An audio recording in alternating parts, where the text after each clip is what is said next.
It is important that you be aware of the purpose and operating requirements of the various apron markings. Equipment storage areas are marked by a continuous red line with equipment storage text inside the line. The area may be used for storage or staging of serviceable vehicles or GSE. Your vehicle park brake should be engaged and the engine switched off before leaving the vehicle in this area.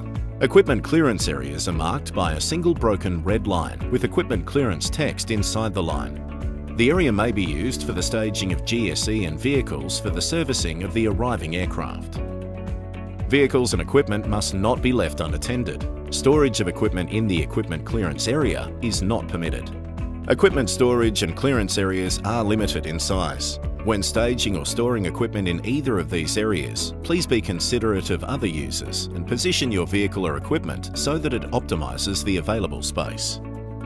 It is your responsibility to make sure all equipment and vehicles are staged or stored correctly.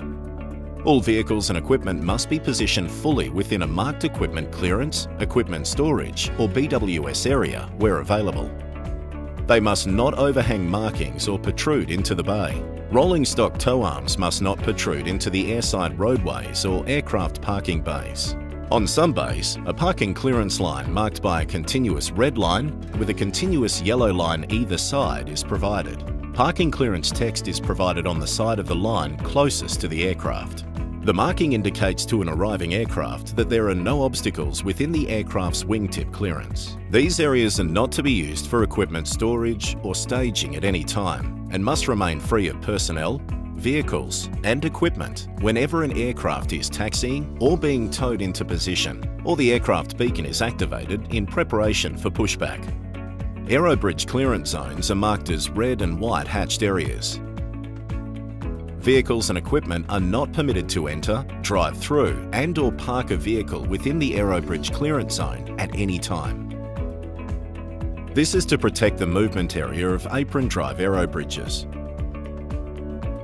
Refuelling trucks, catering trucks and engineering equipment that are required to service the aircraft may only enter the aerobridge clearance zone once the aerobridge has been positioned and must be mindful of height clearances.